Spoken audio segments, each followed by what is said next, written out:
Welcome to Construction Cash Flow. The faster cash flows, the faster wealth grows. I'm your host, Stu Davidson, and I'd like to take a moment to introduce our incredible sponsor, Know Your Numbers. Understanding your cash flow is the cornerstone of success. It's what Construction Cash Flow and Know Your Numbers are all about. For more about Know Your Numbers, click the Know Your Numbers link in the podcast notes to start your journey of financial enlightenment that could literally transform your business. In this episode, I want to talk about how you can protect your payments, how you can give yourself the best chance of being paid in construction if you're a specialist contractor or you're a supplier as part of a construction network. Now, we just recently had some more stats. I've been in the industry for over 30 years. To be honest, the same stats, the same problems, the same issues have come out over the 3 decades. Nothing much has changed, really. So sometimes you've got to take it upon yourselves to make sure that you're getting paid, make sure you're putting yourself in the right position to be paid. Some of the stats that have come out in surveys this September, still 68% of payments are late in construction. And it's costing the industry a staggering £11.4 billion. Now, I've always said the faster cash flows, the faster wealth grows. If we can just speed up the cash, everybody gains from that. We create more wealth for businesses, for our communities, for our families, for our nation. And I've said it before, the construction industry is punching way below its weight in terms of the wealth that it could actually create. Often it's the developers, the investors, the large tier ones that are benefiting from the supply networks, from the investments, from cash flow. That goes to their shareholders to fund their businesses. The poor supply network funds all that, doesn't really get a look in. And also developers as well. They're looking to make a profit on their developments. But some of that cash gets siphoned out, goes to other investments, then comes back into the business, which creates a lot of risk within the construction industry. The average payment term in the construction industry, as a recent survey showed, was 90 days. The prompt payment code recommends 30 days. And I know that many specialist subcontractors would be able to operate much better if we were down to fortnightly payments. What can you do to protect yourself and make sure that you're not on the receiving end of late payments, retentions, complex payment terms, which are all prevalent still after 30 years of me being in the industry? Nothing much has changed on the coalface. You know, we have these initiatives, we have these reports, we have, yes, the government's going to crack down, they try to administer the Construction Act. Now we've got a new one, which is the Small Business Commission Office, which can investigate late payments. Do they really work in reality? Well, we see the stats year in and year out. Nothing much has changed. And the thing is, if you're on a contract, you're under complex payment terms, particularly around the ability of main contractors to issue payment notices. Let's not beat around the bush. Pay-less notices are often issued as an excuse for paying late. If you're a specialist subcontractor, you need to protect yourself from pay-less notices. They're rather spurious. And the Construction Act does give you the right to walk off site if you're not paid on time. But generally, the contract terms are against you, that you can't necessarily walk off site without being in breach of contract or without going to adjudication. So adjudication is supposed to be a quick and economic way of settling a payment dispute. But in my experience, it's not quick and it's not cheap. Sometimes the cost of the adjudication is more than the money that you're owed. So apart from all these initiatives that are rolled out every year, what can you do as a specialist contractor to protect yourself? To evaluate your business, evaluate what you're good at, write down what you're about and incorporate those in your own terms and conditions, things that's going to affect your business.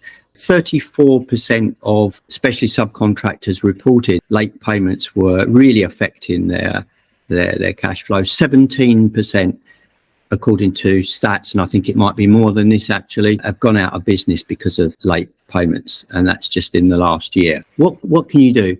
First and foremost, as we've said quite often on the podcast, make sure you've got your own T's and C's, that they align with your values. And then make sure that you're doing your due diligence on the main contractor or the tier one that you're working for. What are their values? Do they align with your values? Speak to other specialists to see if they get paid on time. Are they good to their word? Check out their credit rating. Sometimes longer payments means they might be in trouble. And as we've seen in the last few years, they're never too big to fail. So always check them out. Always have your own terms and conditions. I know there's pressure to sign up to their contract terms, to sign up to a JCT subcontract or an NEC subcontract, etc., with their terms and conditions on. But if they're not aligning with your T's and C's, your red lines, your red flags, don't take on the project. If they're not aligning or prepared to incorporate your terms, then you can sit at home and go bust rather than work hard and go bust. So just be sure that you're doing your due diligence on your client, checking out other contractors to see if they get paid, checking that you understand the payment terms and the other terms, check that you understand what you're signed up to do and what those terms are. Integrate your own terms and conditions around your business so you'll know what cash flow you need. You'll know what risk that you're prepared to take. You'll know your values in terms of running your business. And also with retentions, I don't believe there's any reason for contractors, if they've got a proper quality assurance, quality management system in place, they're managing the project properly, why do they need to hold retention for 2 years? If you're at the butt end of retention clauses that say we're holding retention for 2 years, it just means that money's gone. By the time they pay you that retention, inflation's taken place, so the retention pot is worth less. How many of you actually reclaim all your retention after 2 years? How many of you are still in business after 2 years, giving 2 years retention? So I don't think there's any necessity for 2 years. And these are things that you can negotiate. Don't give a main contractor anything to hang their hat on in terms of holding you in breach or delaying a contract. Some of the key issues are around quality, around progress on site, whether it made your application in the correct manner.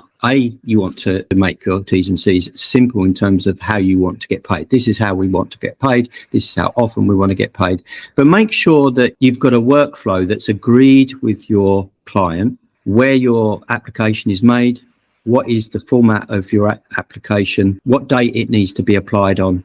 So make sure you're getting your applications into the right person, into the right email box, into the right address, in the right format, with the right supporting information. And I see so many applications that are in late, haven't got sufficient information, so you're making it difficult for your client to assess what you're actually applying for. It's straightforward when you've got just your contracted payments, but where there's a lot of variations, make it easy for the QS on the project to assess your claim. And so always put supporting information. So that brings me on to another thing, is make sure that you're keeping really good records. And there's a certain particular way that you need to keep site records. And if you do this, you're going to have the upper hand. If you receive a pay less notice or you receive the red pen through certain items, you're going to reduce the chance of that happening to you. If you keep good records and you provide the right, correct information with those records, it helps the main contractor's QS. He knows that he's not going to have to work too hard. He learns to trust you. He learns to trust your figures. It makes his job easier. You're going to be held in a much better light. I know we talked about it before on the podcast about PVA tracker and making sure that you're keeping the right records in the right way, in a legal way, on site every day. So PVA tracker allows your foreman on site to keep those records. It makes it very, very simple to use. It's a simple app. If you do that, it could mean whether you get paid or not, whether you're held in breach of contract or not. And later on, if there's any disputes about delays, and that's one of the other and the big reason why contractors withhold money. And it's difficult for them as well to work out on a weekly, monthly basis what the root cause of delays are. And quite often the wrong person gets blamed for the delays. So one of the specialist contractors may get blamed for a delay, which is actually a coordination issue that should sit with a main contractor, or it may sit with another subcontractor or a specialist contractor, and you get drawn into it. And then you're into not doing what you do well, which is producing a good quality product for your client. You're into dispute handling, and that takes up, if you're a managing director of your business, that's going to take up most of your time. So you don't want to get into those situation. So protect yourself by keeping the correct records. Make sure your application's in on time, and make sure your T's and C's are accepted. Now, the next thing I'm going to mention is also make sure the quality of your work is spot on.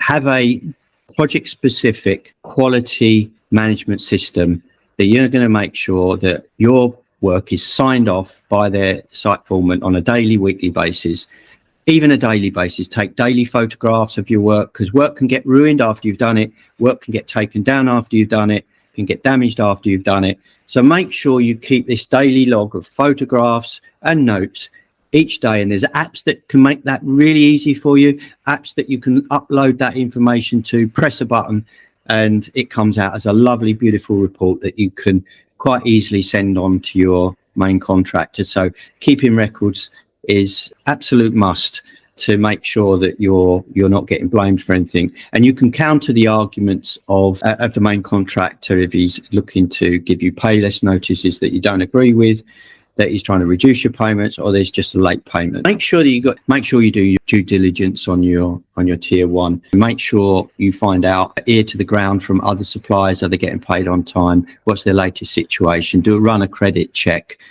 and have they got the money in there for paying the supply network on that particular project?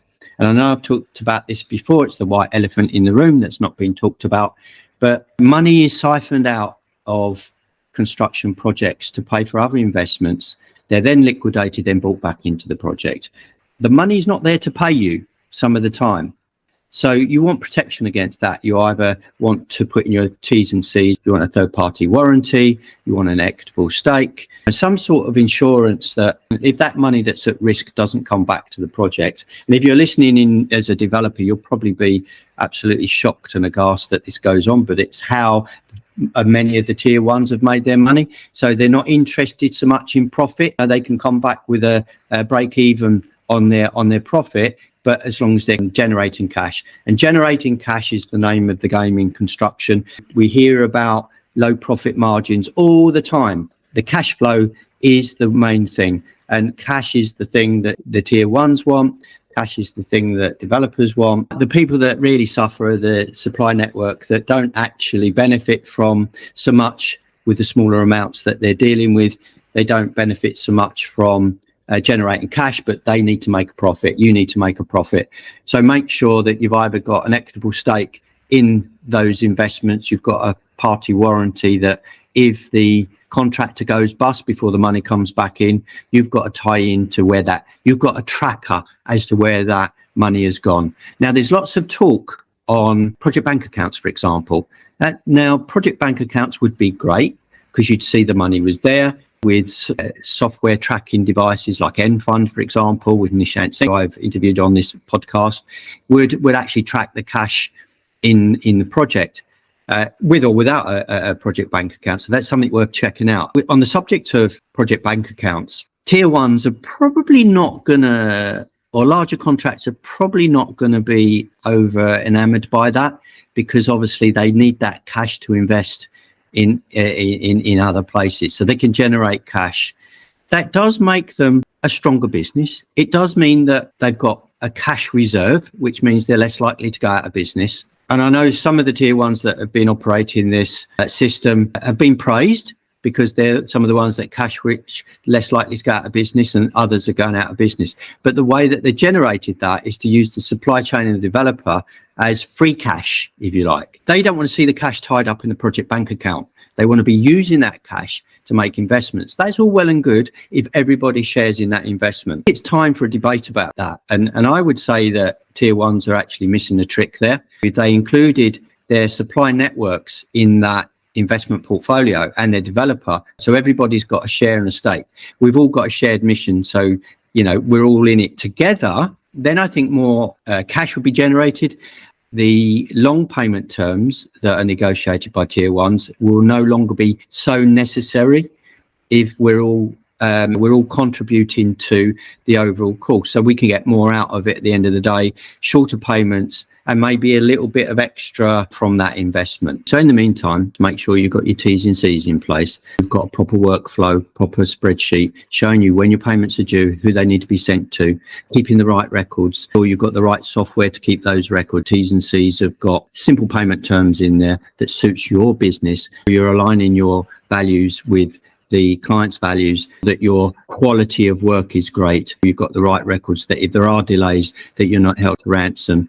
You plan the project so you've got the right resources on the job. You know that you've got good communication with your workforce, with your material suppliers. And I know that it's not easy, but it does take a bit of pre-planning, and you want to make sure that people are really delivering. In effect, you've got to treat your supply chain as well as contractors need to treat theirs as you're part of that.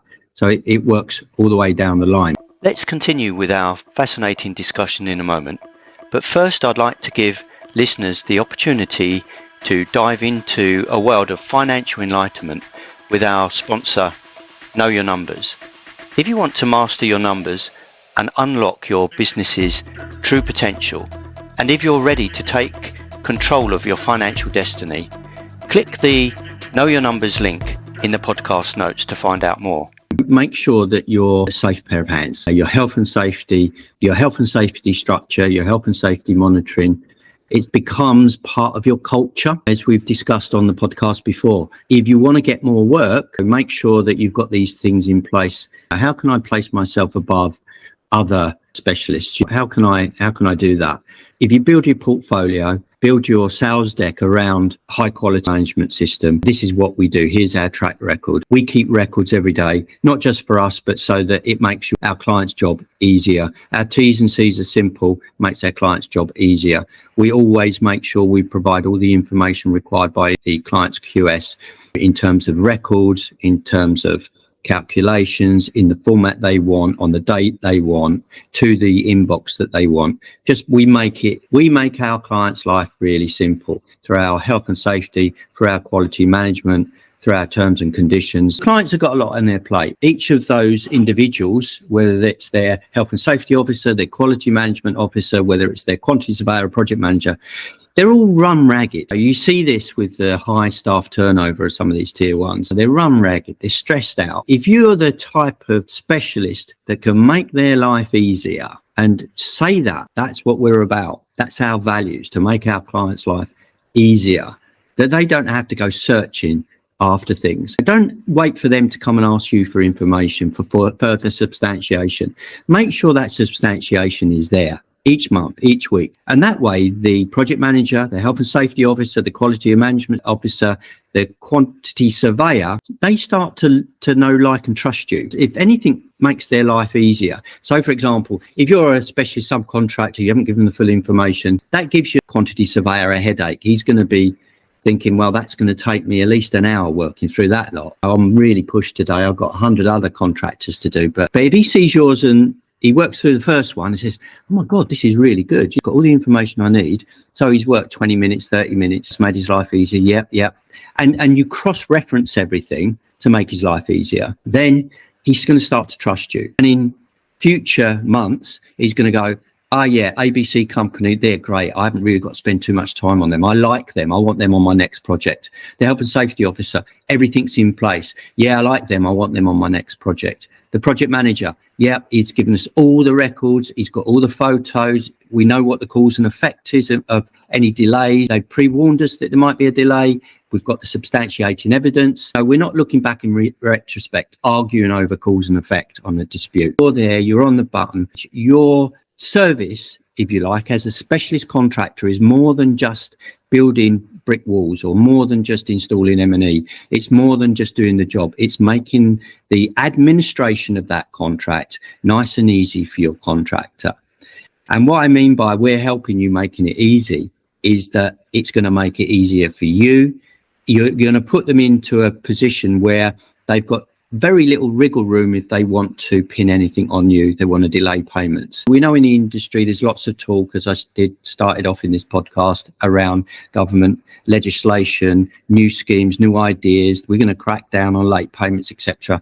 But as I say, that's been going on for 30 years. I haven't really seen anything change much. We've seen contracts change and perhaps get more complicated around payment terms, new initiatives, new this, new that, the prompt payment code, which is voluntary, and now we're going to investigate late payments. All of those things are all nice to have, they're all nice fluffy things, but on the coalface, you and I know what it's like. You're not getting paid. It might put you out of business. So sometimes you just have to roll your sleeves up and look after yourself, because the industry as a whole, I don't think they're there yet to wake up and smell the coffee. I don't think they've understood the macroeconomics that I keep going on about around where the money goes, the cash travels, the way the investments are done, the way the supply chain, the supply networks are used as free cash cows, the developers are used as free cash cows, if you like. So what I've outlined in this episode is how you can actually roll your sleeves up, how you can get to protect yourself, to box clever, and actually put yourself ahead of the game.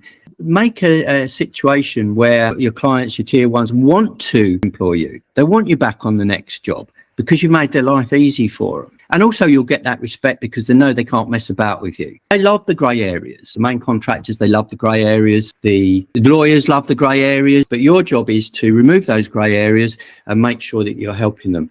So it's a two-way thing. You put yourself in the shoes of a tier one, for example. He's got hundreds of specialist subcontractors to deal with. He's got thousands of different connotations around the programming. So he's got a headache himself. He's got a problem, right? And your job is to solve your client's problem. What problems have they got? And there are cases where we've got problems with subbies not turning up. We've got problems because they're not keeping records. We've got problems because they're not providing us the right substantiation. We've got problems because they've not got the right safety records and not done their toolbox talk. We haven't got this piece of information from them. And they've got problems. If you're solving their problems, believe you me, you can charge more. You can use all of that for your marketing and advertising for your business. You can put yourself ahead of the game, ahead of your competitors, and really get a good reputation for yourself. And at the same time, making sure that you get paid on time, on your terms, paid your price, and don't get involved in a race to the bottom. A race to the bottom are those that are not doing the things that I've mentioned in this podcast. It's an illusion, race to the bottom. You can prove that you're keeping all the records correctly, you're doing things correctly, you're making life easy for your main contractor. They're going to want to employ you. They're going to say, do you know what? I would rather pay a bit more for peace of mind. I'm going home stressed at night. But these guys, if I had everyone the same as these guys on my job, I'd be prepared to pay more.